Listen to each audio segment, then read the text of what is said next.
people who suddenly came into a lot of money, what was your worst experience with people begging for money? I did not come into a lot of money, but when I got a decent job, I applied for a loan from a bank with the hope of buying some land as an investment for the future. I discussed this with my mother, who said she would look for properties I could purchase. The loan was approved, and my mother said she had been speaking to people about properties. That was that. A few weeks later, I realized my mother hadn't mentioned any properties to me. This was strange considering how many people often contact her about real estate. When I followed up, she explained that she had been calling friends and relatives. Once they learned the property was for me, a 25-year-old woman, they said I was too young to be buying property and that my future husband would handle it for me. However, they then asked if they could borrow the money I had, citing various fake financial issues, promising to return it soon. These people began visiting Mom at home, begging for money. When she said she had already lent her money or had none to spare, they asked when I would be home or demanded my phone number to speak directly to me. My mother was so angry and disgusted by their behavior that she cut all ties with them. I tried looking for properties on my own, but there are many real estate scams where I live. With no help from my mom's friends, I returned the loan, paying interest for a year. We no longer deal with those people. My mother has since purchased property through strangers, and I am still looking to buy my own property. Story 2. I inherited my beloved grandma's house along with some other properties. Since the house and properties are near a rapidly developing city, prices have skyrocketed, giving me an inheritance valued at about $1,500,000. That may sound great, but it really isn't. The house is a very old brick building built in the late 1700s, and the properties are so small and widely spread that I can't sell them for a good price. Because the house is a listed historical building, every repair has to be done by state-approved professionals for restoration and conservation, which basically doubles or even triples the costs. I rented it out, but the rent I receive is barely enough to cover repairs, insurance, and other expenses. I'm lucky if I break even by the end of the year. Still, this house is where my family lived for 4 generations before my dad bought the ranch and moved there with my mom, so I want to keep it in the family as long as possible. Somehow, word got out that I inherited a lot of money. I did my best to stop the rumors, but it didn't work. I've never had many friends, but the ones I do have are true, quality friends. They will do everything for me, and I will do everything for them. After I got the house and the rumors spread, I started getting invitations to dinner at really fancy restaurants, sporting events, even though I don't like sports, and other costly activities. All these came from people who claimed to be my friends. Naturally, they expected me to pay for everything. Common phrases included, "You've got so much money. What do these $500 matter to you?" Or, "I'll pay you back sometimes." The best ones were, "You're way too young, 28 by the way, to have this kind of money, so just give it to us." And, "You don't deserve to have so much money. You've never worked a day in your life." I've been working at the power plant since I was an apprentice at 18 and worked my way up to deputy manager/shift supervisor, while the guy this came from has been unemployed as long as I can remember and lived off welfare. I have now learned who to trust and how to spot the telltale signs of vultures.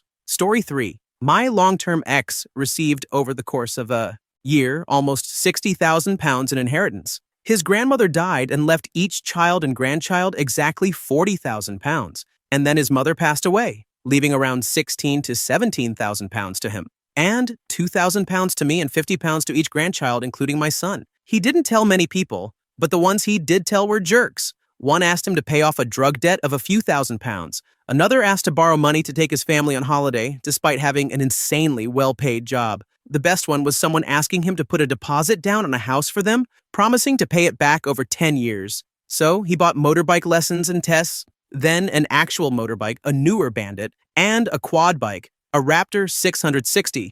Then he put a deposit on a house, £40,000, and our mortgage repayments were £340 per month because of that. He gave me, my son, and his 2 sons a life. Story 4, I was a stupidly well-paid contractor in Iraq just after the invasion in 2003. Moving money was harder then, especially from over there. So I had my parents set up an emergency account. It wasn't just in case I was kidnapped, but it was in the back of my mind. There was about £60,000 in there, most of my net worth, including savings from before I went overseas.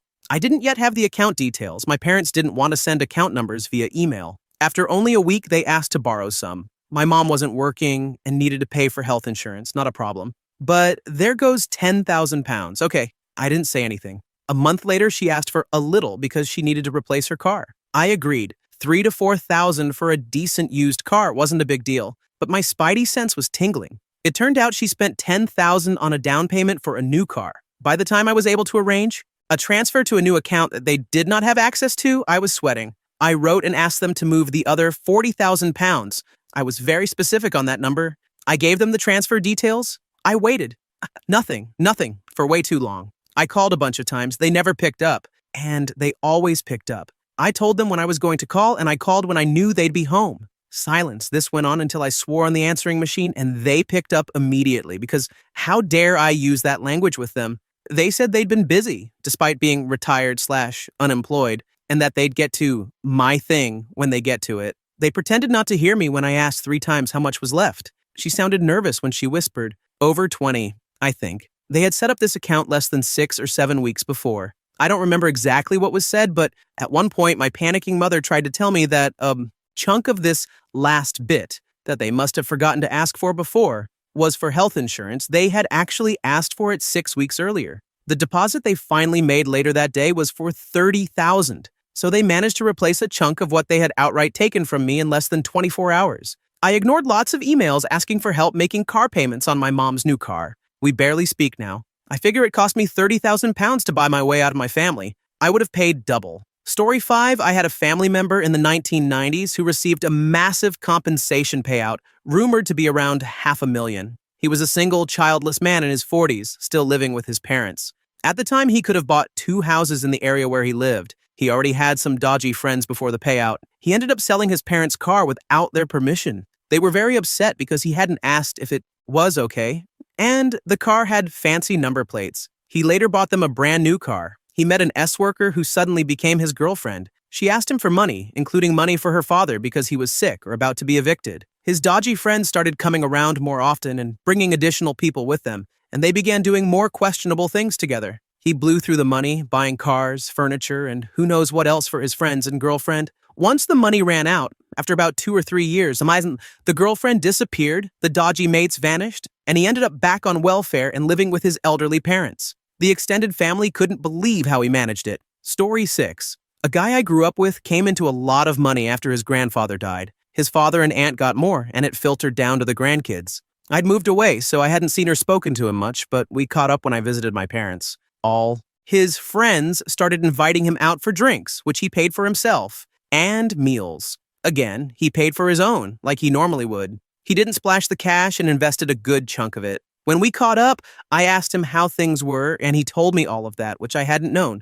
I made a remark about how well his investments were going. Why? How much are you after? He asked. I'm not, just asking, I replied. He was so used to people being interested in how much money he had that it had become normal. He had been unfriended by many people because he wouldn't blow all his money on superficial things. His investments had done really well. He had a fair amount in the bank, and he was still investing. I congratulated him on his savvy financial planning, but wasn't interested in his money, which was refreshing for him. His brother and cousins had wasted all their inheritance, as had his uncle and aunt. But since his parents ran their own business, investing their share was normal thinking for him. I asked how bad the begging got. His brother even tried to access his online banking to transfer money to his own account. His parents were not impressed. His cousins sent him and his parents fake bills for funeral-related expenses 4 years after the burial. It was shocking the lengths these people went to because they had squandered their money and wanted more. I wished him all the best for the future, and we've chatted a bit on social media since. The begging and scheming are still going on.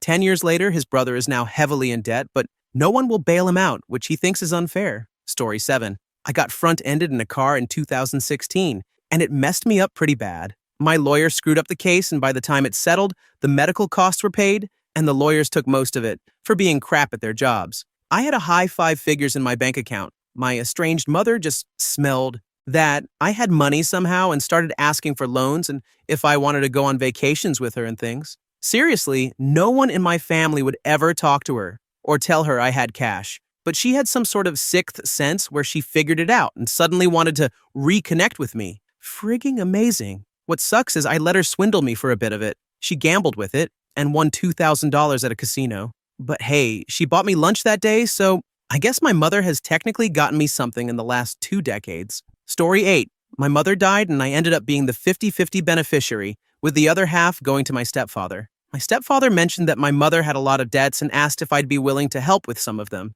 Being more than a little naive and thinking it would be, at most, 5,000, I said, sure, how much do you need? The first quote he gave me was 25,000, and it wasn't that substantial of an inheritance I received. I was pretty flabbergasted and basically backed off a bit to say I needed to think about it. However, every time I inquired again, wondering if he'd rethink his actions, the number he asked for kept climbing. Then the requests turned into demands. Now I don't talk to my stepfather at all. The final number he demanded was more than what I received in the first place, and I was not a rich, well-established person with a career at the time. I was 21 and still very much struggling to find my way after having been essentially driven out of home. He hadn't been my abuser, and I had kind of held out hope at the time that, even though he stood back for most of the abuse, he himself wasn't that bad of a person. It took me several years to realize just how messed up it is to demand the inheritance money of the poor, struggling, abused child of your dead spouse. Story 9, I once took second place in a poker tournament and won $150,000. There was an audience of about 200 people when it finished. It was common practice for people to ask winners for a lucky chip. I was almost mobbed by people begging for lucky chips as I left the casino. I had to be escorted by security and paid a friend $300 to follow me in their car. We then drove all over town for 2 hours to make sure nobody was following me home. Story 10, I unexpectedly inherited about 4 years' worth of take-home pay. Before I knew how much it would be, I told my best friend I would be getting a few $1,000s. She immediately asked me to take her on a trip to Europe. That was the biggest thing she asked for, but she made other small requests as well. When the money came through and it was much more than I had anticipated, I did not tell my friend. Instead, I started distancing myself from her. I also did not tell any of my other friends. I did tell my boyfriend. He did not ask for anything. I took him on a trip to Europe. Story 11. My grandma died a week before Christmas, and she left her house and 1/4 of her small fortune to me. The rest of the money went to my brother and my 2 cousins. My uncles and aunts have been a pain ever since, claiming that the money and the house are theirs. I've also been approached by people I have not seen or spoken to in a while. Even my ex, who dumped me for some douchebag rugby player, started talking to me again and inviting me places, even though she is still dating the same guy. Anyway, I am not naive enough to lend those people money or even befriend them. Luckily, I have good friends and my brother as advisors. Story 12. My money came from an accidental death inheritance after my dad died in a motorcycle crash. His girlfriend at the time was furious that he left everything to me. She tried to convince me to give her money, and when I refused, she took everything from his house overnight. She rented 2 U-Hauls, and she and her brother raided the place. Furniture, household supplies, food, clothes, everything was gone. By the time I got there, the only things left were a few t-shirts she had left on the floor and a couple of empty soda cans on the kitchen counter. She even took things with no monetary value, like a calendar I had made my dad for Father's Day one year. It was just colorful cardboard with pictures of us glued on. She took it all. She started selling what she could on Facebook, mostly his woodworking tools and fishing gear, and fled to a town in the next state. We tried to get help from the police, but they didn't do much. She did other things that were bigger legal issues, like running a fake GoFundMe, claiming the funds were for his funeral, which raised over $10,000 from his coworkers, even though I paid for the services. Last I heard, they finally found her in some woodsy town, but I don't know what happened after that. It's honestly too emotional to deal with, and I've accepted that she most likely destroyed or sold everything already. It's been 2 years since this all happened. It's horribly sad. Edit/update. Since this is still getting traction today, I want to take a moment to clarify something. I didn't go into much detail about my relationship with his girlfriend or why I refused to give her any money. I genuinely cared for her and her daughters. I saw them as an extension of my family. As soon as I learned I was the sole beneficiary, I had already been planning to take some money to help them get stable in an apartment and start fresh. I would have had no problem helping them. Unfortunately, she didn't even give me the chance before showing her true colors. Before we even had the funeral, she was blowing up my phone every hour, leaving angry voicemails, coming to my apartment and pounding on the doors, and even contacting my mother with threats to get to me. At that time, I hadn't received any money. It doesn't just fall into your lap the moment a person passes. It took a few months for the settlements to come through, and even now I'm still in the process of retrieving funds from the rollover 401k. I was just a scared, broke, naive kid. I had hoped she was just grieving the wrong way, taking anger out where she could, and that everything would blow over. It didn't. About 2 or 3 days after the funeral, I got a frantic call from my dad's sister saying the girlfriend had threatened to burn his house down. We rushed over together, and luckily the house was still standing, but the doors were wide open. When we went inside, everything was gone. His neighbors told us she had been there with a man who matched the description of her brother, and they saw them moving everything out and leaving.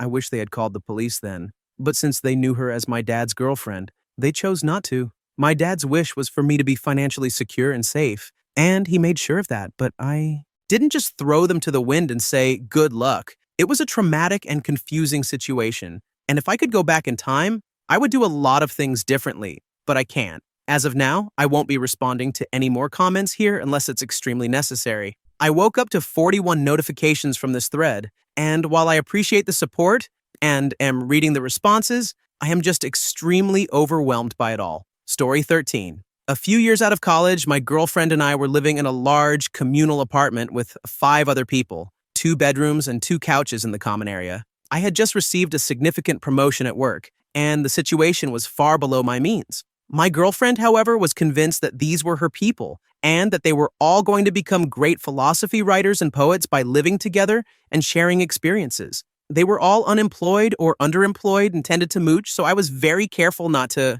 let them know I was saving large sums of money with the intent of moving out soon and taking my girlfriend with me, or not. One day, the other couple had an argument about rent, and to try to keep them from coming to blows, my girlfriend promised them that I would cover it and showed them one of my pay stubs, which I guess they then showed everyone else. I got home from work and walked right into an apartment meeting ambush where everyone informed me that they wanted me to contribute more meaningfully and that they'd put it to a vote before I got back. I told them I was already paying for the food they kept guilting my girlfriend into buying for them, topping up the apartment emergency fund instead of stealing from it like the rest of them and many other things, and that I wasn't going to cover other people's rent as well. The next day, while I was at work, someone went into my room and destroyed my laptop, the only thing of value I owned at the time. I collected the few things I wanted to take, told my girlfriend I was breaking up with her, and walked out. Edit. I just realized I'm effectively the bad guy from Rent. Well, Rent sucks. Story 14.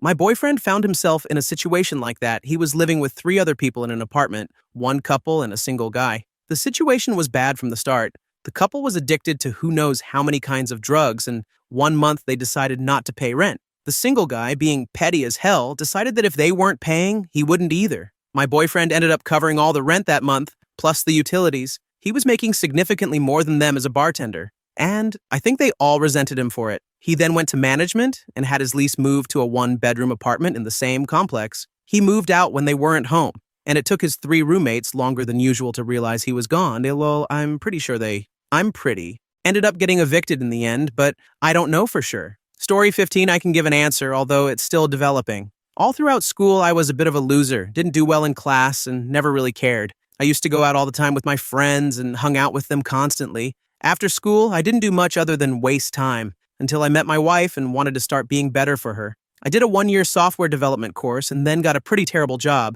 making almost nothing in my country, South Africa. When my wife got pregnant, all my friends basically ghosted me, since I wasn't going to be going out partying with them anymore. They wouldn't return my texts or answer my calls.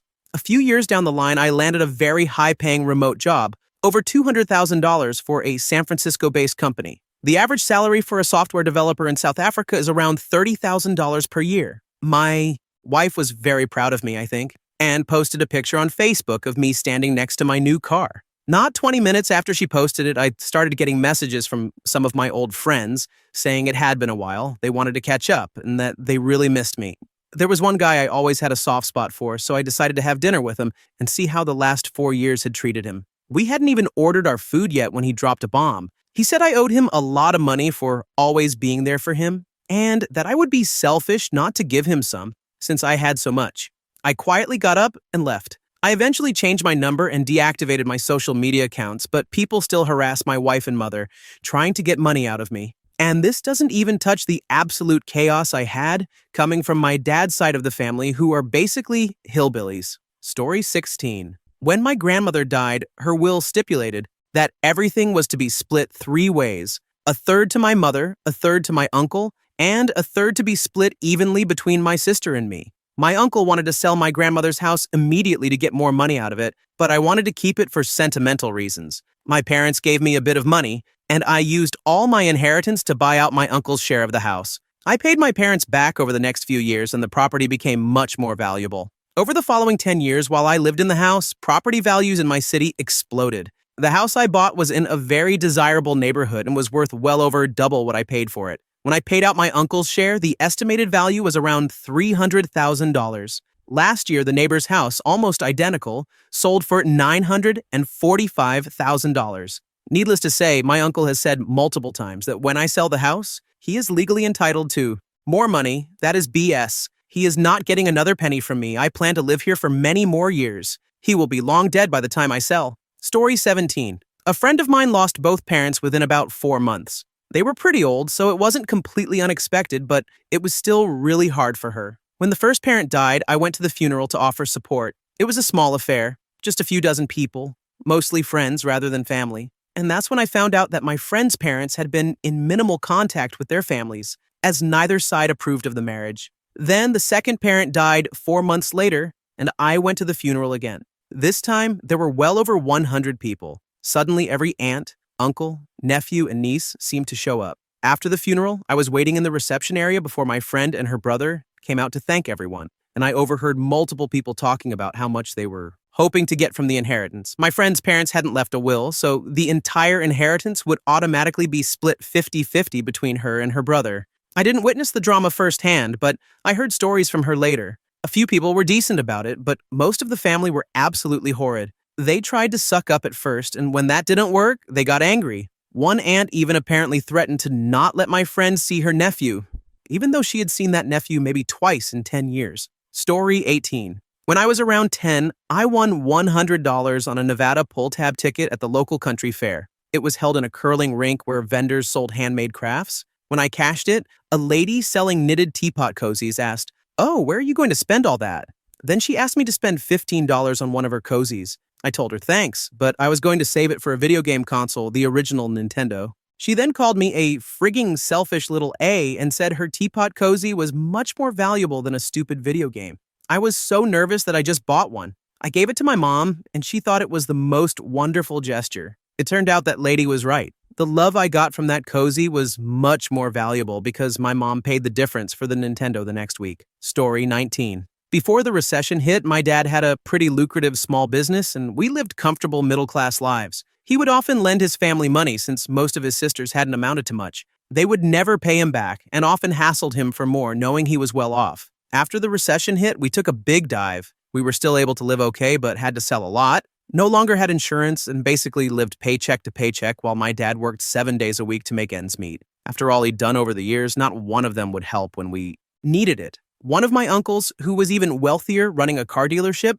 refused to give my father a loan, even though my father always pays his debts, regardless of whether others do the same. None of his sisters had ever repaid a cent of his generosity. I have a lot of terrible stories about them over the years, and finally, my dad has cut them all out of his life, after almost losing my mom to divorce last year, partly because of his horrid family and how they treated her, and nearly drinking himself to death over the past 3 years. They are truly terrible, greedy people, and it has taught me a lot about the kind of person I want to be and who I want to surround myself with. Story 20. This is probably the biggest regret of my entire life. My granddad passed away back in 2016. I was 19, unemployed, and in a very bad place mentally. I had also just started experimenting with drugs. I tried to get my life together by going to college to actually make something of myself, but almost immediately I started falling behind and was in over my head. The stress was unreal. Then my granddad's inheritance money came in. Over the course of 2 payments,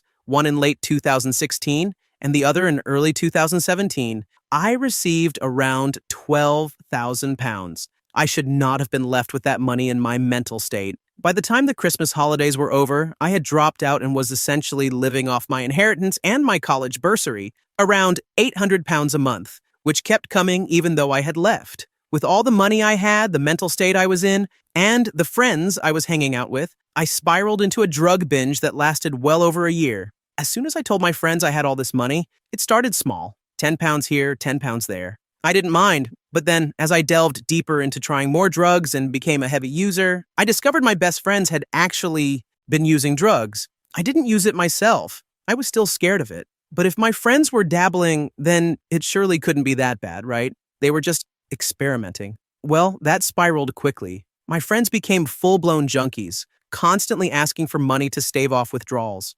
On top of that, even my friends who didn't use drugs but smoked weed and took coke and acid with me started taking advantage. I was in my own world, totally separate from the reality I was actually facing. I was so happy to be in this group of friends who all enjoyed hanging out and getting messed up all the time. It felt like the best time of my life. I even started kind of dating a girl who was part of our group. I was infatuated with her and the lifestyle we were living. I bought everyone their fix all the time because it felt like my money was endless, and I wanted to be the nice guy that everyone liked. But then, the money started running out. I began trying to save the little I had left. People slowly started losing interest in my need to be there. The girl I was seeing left me for my best friend. I probably gave away over 1,000 pounds to my friends collectively. As taps I was assured I'd get back. I got way less than half of it. By the end of 2017, I had completely isolated myself. I had spent over 12,000 pounds on drugs and on friends who only relied on me to feed their habits. By that point, I had pushed most of the other friends I had away because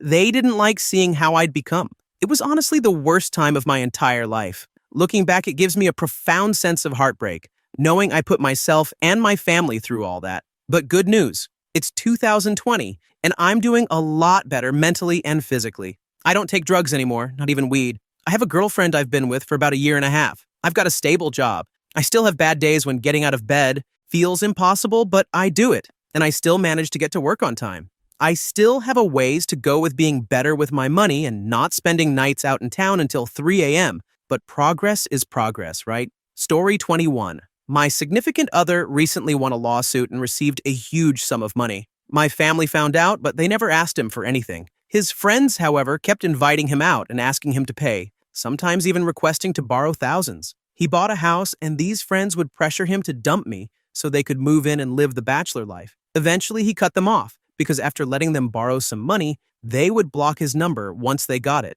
and only contact him when they wanted more. Personally, I never thought he would get that much money and never expected anything from him. Story 22. Not technically begging, but still a horror story in my opinion. When I was around 5, I had a job. My mom helped out tremendously and got me involved in this career platform, but it took a lot of time and effort from both of us, so we made quite a profit. All the money was deposited under my name, so I could use it once I turned 18. I didn't know this until I actually turned 18, but a trusted family member who knew my account information went into my account and took a good portion of the money. It was shocking to realize that someone who had already done seriously awful things to me during my life also felt comfortable essentially stealing money from a child. It still upsets me to this day because I wish that money could have gone to my mom. She deserved it more than anyone. Edit. For those wondering, the job I had at age 5 was in acting and modeling. Story 23. I'm a fairly average guy in my mid-20s who always wears the same 2-pound t-shirt and 5-pound jeans. But over the years, it started to leak out that I had some money. This was a combination of me buying a business. In my very small hometown, a gossipy girl from school who saw me on Seeking Arrangement, social media posts showing me constantly traveling in business class, and the fact I seemed to do very little actual work. In the last year or so, I've discovered a seemingly entire new branch of my family tree, and a bunch of people from high school I barely knew suddenly claiming me as their childhood best friend. I caught up with an old schoolmate who knew me well enough, and while having coffee, she asked, "Is it true you bought a plane?" And a few other things that were absolutely insane. The Chinese whispers in my town had gone completely crazy, and I'm always uncomfortable running into someone there because everyone thinks I'm some crazy playboy millionaire. When I spend most of my time in a blanket fort on the internet like everybody else, the extended family is the worst, though, because they harass my mom, dad, and grandmother, who know nothing about my financial situation, to borrow money. Many of these people I've never even met. Not an interesting story, but definitely an annoyance in my life. Story 24. Classic, not me, but I know someone. An uncle once won around 7,370,000 pounds in the national lottery, and his wife turned completely evil after that. They had never had any problems in their marriage before, but she flipped on a dime the second that money came into their lives. She became extremely greedy, wanted to control everything, spent thousands on designer bags and clothes without asking him, didn't care about him or the kids, and only cared about the money. His life was pure hell right after he won, but luckily it made him realize what a terrible person she really was. He was able to get rid of her and move on with his life. As far as I heard, everything turned out well after they divorced. Story 25. Not me, but a friend. Pat was in a car accident and received a very large settlement, in the high 6 figures. The case took about 4 years to settle, but once it did, people were able to figure out he had received money after he bought a new home and a new car. When nosy people asked about it, he would simply say, "I received appropriate compensation for my permanent injuries," meaning it was none of their business. He has a sister he is essentially estranged from. About a year later, she found out he had received some kind of settlement. He had not seen or spoken to her in about 3 years. Then the phone rang, and the conversation went something like this. "Pat, it's Jill, your sister." "Hi, Jill. I know who you are." Yeah, I need $120. "What for, Jill?" "Well, Pat, the mortgage has come due on the bar." Jill and her husband owned a bar that had been floundering for years. "How is $120,000 going to help you, Jill?" "Oh no, Pat. I need $120,000 or we're going to lose the bar to creditors. Bobby said I should ask you." "Yeah, Jill, I really don't have that kind of liquid cash. You'll need to talk to your bank." "Pat, I really thought you'd help me out." "I can't, Jill. Bye." That was 2 years ago. He has not heard from Jill since. Story 26. Kind of the opposite for me. My parents became rich very quickly and we moved into a huge house. I was 16 at the time and didn't really notice people treating me any differently. A few years later, in my early 20s, I mostly hung out with poorer people. I was never fond of the rich or posh crowd. A friend once asked for 20 pounds so he could buy some food, and he paid me back 2 weeks later. I was very stingy with my money, and people respected that. In return, I gave my friends the love and respect they deserved as human beings. In fact, people have been more generous to me over the years than I have been to them, especially poorer people. I often wish I were a better person and did more for others. I am slowly getting there. I'm 30 now. Story 27. Not exactly begging, but I have always lived within my means. Recently, in the last few years, I got a job that pays more than I can actually spend, more than I ever dreamed of or even deserve, but hey-ho, the only people who know are my wife and me. My kids get everything they want within reason and when they deserve it. They know I would buy them anything or take them on holidays. Yes, they are a little spoiled, but not as spoiled as some rich kids I have seen. Anyway, a little while ago, one of my kids wanted something, so I told her I would have to go into work and earn the money and then buy it for her. She took a few moments to think, then told me she would rather I stayed home and spent time with her, and she would go without the things she wanted. Needless to say, I have reduced my hours and spend more time working from home. Story 28. Not really a story about a lot of money, but still a lot of begging. 6 years ago, my father passed away suddenly. While my parents were not wealthy, they certainly lived comfortably. I should also point out that I'm an only child, and my 2 children are the only grandchildren in the family. When Dad passed, I had to borrow some money from a friend to cover a one-way flight to Adelaide, just so I could be there for Mum. We had prearranged that. Once the date for the funeral was set, my wife would arrange care for the kids and join me in South Australia. My family on my father's side has a long tradition of banning children from funerals, and Dad had already stated he wished for the same. I was not aware at the time, but before the plane had even landed at Adelaide Airport, my in-laws were already relentlessly interrogating my wife. They were trying to find out how much my parents had, how much I stood to inherit, whether there was any property, chattels of value, and that kind of thing. You see, the problem was that because they only had a few people on their Christmas list, my parents tended to lavish gifts on me, my wife, and of course the kids for Christmas and birthdays. This gave my in-laws, especially my father-in-law and eldest sister-in-law, the impression that my parents were loaded. Back in South Australia, my wife arrived several days after me, tired, grumpy, and furious. It turned out that even in the car on the way to the airport, her sister had been relentless, giving her a list of demands for things. She felt we owed her everything because we had met at a party at her place. Because it was over the Easter long weekend, Dad's funeral was delayed. Every day my wife was being called and texted with monotonous regularity. I saw and overheard some of the demands being placed on her. Her mom had even joined in, suggesting places to search around the house in case there was cash hidden away. My wife ignored all of this, but it hurt her a great deal. In the end, I inherited Dad's Commodore Ute, his Suzuki Boulevard, some personal effects, and the tools he wanted me to have. No cash. The small amount he had left in his accounts and super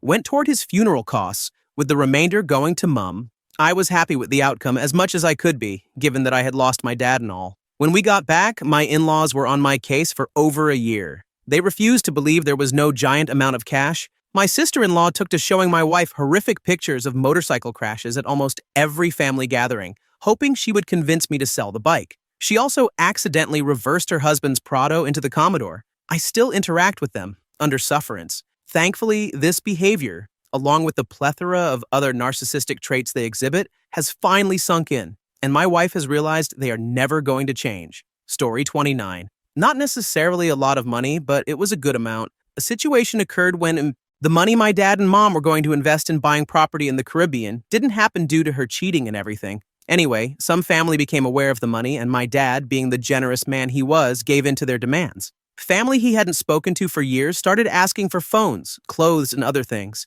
He gave in. I was angry because he was just giving our hard-earned money away to people we hadn't been in contact with for years. Things got worse when he bought me something, and my family told him I didn't deserve it because I was this and that, according to them, and that they should get the thing he had bought for me. All in all, the investment money is gone, and we're starting from zero again. Story 30. After my grandmother passed away, I was left about $100,000. My aunt, her daughter, called on the day we were burying her. It was too cold when she passed. My aunt lives in a much warmer climate. She demanded I give her money for her kids, even though she had already received money and all of her mother's jewelry. I reminded her that she had received money and she said it was for her, not her kids. I scolded her for calling just hours after we put her mother in the ground demanding money and told her never to speak to me again. It's been 17 years. I still miss her homemade manicotti, but I could never forgive that entitled attitude. Story 31. A very nice older lady in my church lived modestly, but she had some really nice antiques, crystal and silver. She had never married and had no children, but her siblings had children and grandchildren. When she was in her late 80s, she had a health issue and was hospitalized. Her family went into her tiny apartment and took everything. She recovered and returned home to a virtually empty apartment. Several years later, she died and left nothing to her family because they had already helped themselves. She left everything to the church, $9 million. The end of the story is that the pastor used it for a massive building program, a monument to his own ego, but I can't fault her for that. Story 32. There are a lot of terrible, tragic stories here, so I'm going to take the liberty of telling an anti-horror story. My family was extremely poor for the majority of my youth. The kind of poor where I didn't have access to running water or daily meals until I was 16. A lot of my education and related expenses were completely dependent on government subsidies and loans from distant family members. After considerable struggle, I finished my PhD in AI in 2017. Suddenly, it was like some sort of floodgates had opened, and I found myself in incredibly high demand. Recruiters were emailing me with offers of $350,000 to $500,000 Singapore dollars per year. Banks were knocking on my door to offer wealth management services, and much more. But I'll spare you the details. Anyhow, when my family found out, they were incredibly supportive. My grandparents are anarchists and my parents are communists, so money is of little importance to them. My parents occasionally ask for help with bills, but that's about it. Even my extended family were simply happy for me with no strings attached. I've never once had anyone ask me for money or show any degree of envy. It was honestly a pleasant surprise. I'd been raised with the notion that wealth begets only conflict, but instead it has been nothing but a point of pride for my family. I am their successful doctor's son / grandson / nephew / cousin. I suppose the only real begging for money I have encountered has been in the form of taxes.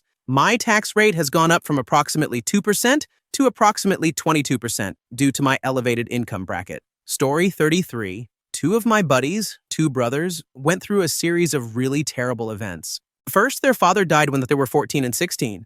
About 4 years later, their mom remarried, but at the wedding, she fell down a steep metal staircase, broke a leg, and suffered several serious lacerations. She sued the wedding company as the staircase was wet and in poor condition. Soon after, she was diagnosed with stage 4 cancer. The wedding company found out and deliberately postponed court hearings until she passed away. They were Canadian, and the wedding had been in the U.S. Their mom died suddenly, and their new stepdad did absolutely nothing to help them financially and ran off with the inheritance. Despite everything that happened to them, they remain positive. My life isn't perfect, but whenever I feel like pitying myself, I think of my brave friends and get over it real quick. Story 34. Not my personal story, but after high school, I kept in touch with my Latin teacher. She was in her late 50s, divorced since 1992 with no children, and her parents were deceased. She came from a wealthy family in Egypt. She had 3 houses, expensive antique furniture, handmade linen, huge jewels, fur coats, 2 cars, handbags, silver cutlery,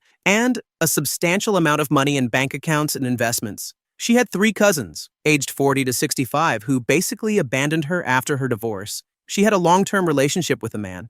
They were together for 25 years but never married. Last year, she died at the age of 64. She had cancer, and her boyfriend drove her to medical visits and helped her as much as possible, even though he is 73 and lives 100 kilometers away. Two of her colleagues and a bunch of friends, including me, helped her with basic necessities, and she had a nurse at home. At the funeral, her cousins showed up and introduced themselves to her friends. It was unusual. Typically, less close friends introduce themselves to relatives during funerals.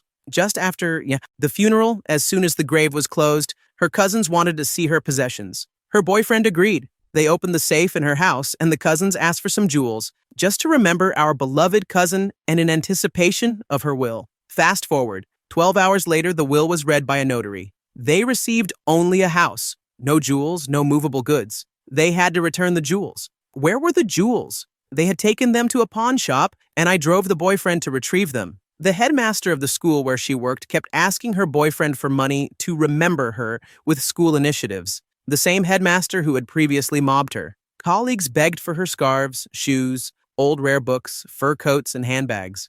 I even saw one wearing her boots, 4 sizes too big, looking ridiculous. The cousins took all the fur coats, handbags, and expensive linen from the house they received. When asked to return them, they claimed they had donated them to the local church and then asked for more. The in-house nurse claimed she had an agreement with my teacher as she had been partially paid under the table, which was false. My teacher hated this and threatened a lawsuit. The boyfriend gave in and paid. What else? The 73-year-old boyfriend discovered he had several blood relatives he hadn't seen in 30 or 40 years, and after all that time, they really wanted to spend time with him. Life is beautiful. Story 35. I took a fairly large gamble and didn't pursue a traditional career in medicine, instead opening a niche medical spa-type practice. My friends who studied medicine with me thought I was crazy, and my old professors and attendings said I was a waste of talent. I went from struggling and making $1,000 to $1,500 a month to clearing $4,000 to $5,000 a day within a few months. I couldn't really keep it a secret. My prices are online, and the spa is packed nearly 6 days a week. Simple math would tell the revenue being generated. The same classmates who thought I was stupid started calling, telling me I should pay off their student loans because I hit it big. An ex-friend texted me, demanding that I teach them my business model and give them startup cash because I owed them for helping me during our training program. Family hasn't been any better. Cousins have demanded that I pay for family vacations, expensive dinners, and refuse to contribute a dime to anything because they feel it's my job to pick up the tab. I've had to cut a few of them off and just move on. Story 36. So I didn't come into a ton of money, but it was enough that I could keep my 1960s Karmann Ghia running, which was about as good a shape as you'd expect with a 15-year-old driving it. I got a hardship license so I could drive to school. Cue my friend, calling me and saying, "Hey, I know you're sweet on my girlfriend, and we'd like to have a 3-score, and you can, right. So how pregnant is she, and how much do you need for an abortion?" The part that blew was my mother was really weird about money. She made me cash my paychecks and kept the cash in her dresser drawer. So when I asked for a few $100s from my buddy, she said no. That was not a fun conversation to have. Story 37. My department was closing down. We knew months in advance, and I lost both of my employees before it was shut. So during the last couple of months, I was working around 60 hours a week. I had been with the company for about 12 years. So when it was all said and done, I received a nice severance package. Between that and the crazy overtime, which, since I was working so much, I never got to spend, I walked away with a good chunk of money. Not lottery money, but enough that I could live very comfortably for a long time without having to work. Somehow, it got back to my cousin who came asking me to front him money to lease property so he could open a music studio. He would send me pictures of the property and offer deals like making me a silent partner and giving me percentages of his would-be record label. Eventually, he got the hint that I wasn't going to do it. But he kept asking for money to pay for studio time at the place he was currently renting. He even had some of his friends come to my apartment to ask why I wouldn't front him the money. Story 38. I have never come into a lot of money, but my sister and brother disowned me. Over $10,000 because I decided to put it away for their kids and keep contributing. I do not have children, nor do I plan to. If I had cashed it out and split it 3 ways, we would have each gotten around $2,700. They're so short-sighted. This amount of money, which they hadn't exactly known about, somehow completely ruined their lives. So we don't talk, but I am still saving for their kids since they won't. It's going to be another rude awakening when our mother dies. They can't seem to wrap their heads around why our parents would make me the beneficiary. Separately, our parents divorced in 1986. I'm not allowed to point out that they're addicts. It's a weird world. Story 39. My story is the other way around. My dad came into a large sum of money after inheriting from my grandpa, and he became a total jerk about it. My parents divorced shortly after my grandpa died. I still don't believe it was a coincidence. And since then, my dad has made sure I got as little as possible, or at least the bare minimum. His reasoning? My parents divorced when I was 5, and he's paid for my education per the judge's order. So I supposedly already benefited from my fair share, since there's no reason a child who only lived with him for 5 years should get a sizable portion of his assets. Since then, he's gone the extra mile. Alimony was due until I turned 18, but he stopped sending checks when I graduated high school at 17, because I'm not living with my mom anymore. Why should I send that person any money? He took out multiple $1 million life insurance policies, but I'm not a beneficiary on any of them. He often drunkenly brags about how he took whatever money he could out of the country, so me and my mom, I don't know why he thinks my mom is still involved, but won't get anything more than the legal minimum on whatever he couldn't get out. Yes, he brags to me about it. All the while he tries to rebuild a father/son relationship. He can't understand that ship sailed long ago. I don't mind about the money itself. It's just that he did everything to make sure I got as little as possible, and then bragged about it. That made me realize the kind of person he is. Story 40. My dad has been quite successful with many startups in his life, and I have always known we were well off and really lucky. His latest exit left the family with 8 figures. The relationship I have with my sibling is a dream, and I doubt it's going to affect us, thanks to my parents never spoiling us too much and teaching us the value of hard work. Still, I haven't told any of my friends, and probably won't, since the only way I will interact with the money is through the investing firm my parents use because of that exit. They want to prepare us to keep the capital growing for our children. I have always been extremely against asking for anything from my parents, so much so that I get uncomfortable when they want to buy me a new jacket or anything like that. I guess what I'm trying to say is that I'm terrified it's going to affect my relationships with friends outside the family, and reading what other people have experienced doesn't really make me feel any better. Story 41. I wouldn't say it was sudden, or a huge amount, but my brother and I inherited some money when our parents died. My brother became homeless and somehow went through all the money within a couple of months. He called me begging for help to pay some debts. One time, a guy called me and said he had been in a car accident with my brother, and that I had to pay up or my brother would get hurt. I don't know if it was true, but I told him to call insurance, and when he declined, I told him to call the police. I paid a couple of small bills like storage and phone for my brother so things wouldn't get worse, but I didn't give him any significant amount of money. At the rate he could go through my money, I would have been broke in months too. It was one of the saddest things I had to deal with, or better phrased, let go of. My brother had a mental breakdown, moved to a homeless shelter, started working there, and eventually got placed with a job and an apartment, which he still has now. The other thing that happened, which was a horror but not directly to me, involved my half-sister. She asked for money when my dad died, and I said we still hadn't sold the house yet, so she would have to wait, literally the same day. She got a lawyer the next day, and I didn't find out until a few weeks later when he sent a letter demanding money. What the hell? There was no way she was going to get more than her fair share, but her lawyer stuck with her until the deal went through. He charged her 10% of her share, while our lawyer, who was handling both the estate and the real estate deal, only cost a fraction of that. I have no idea what my sister was thinking. She must be a sneaky thief herself if she thought we would screw her over. How would that even work? Maybe I'm naive, but there are laws about that stuff. Story 42. I received $30,000 when I turned 18. My parents told me about it 3 weeks before the money was to be given to me. My family had always struggled financially, so when they said I was getting this money, it didn't really hit me how much it actually was. Since this was around October or November, I decided to treat everyone at Christmas with pretty good gifts,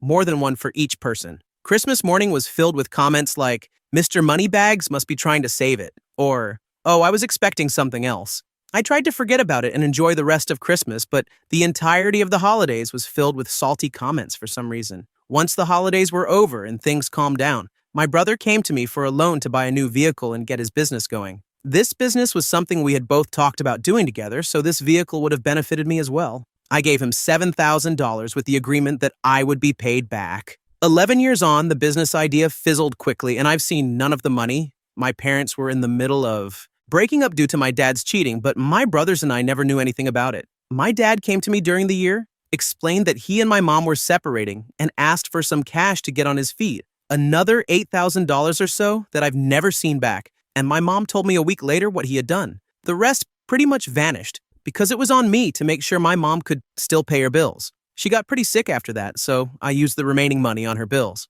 I also spent some of it foolishly without much thought. I was 18 with money. But yeah, it didn't last long. It was a pretty hard lesson to learn, and I've been struggling to save enough money to move to Canada from Ireland. It's constantly on my mind, even though I probably should have just moved as soon as I got the money. Story 43. This happened to me when I was a nerdy 16-year-old, and it sort of applies. My boyfriend at the time was a prominent player on our school's baseball team, a senior. He invited me to his team's after-dinner banquet following the championship game, and I went, but I was the only girl or non-family member who showed up. There was a huge raffle that had been building up all season, worth about $3,500 or so. At the time in high school, that was a big deal. Everyone wanted to win. One guy bought more than 100 tickets. The rule was that one player would be chosen from about 50 people, the varsity players.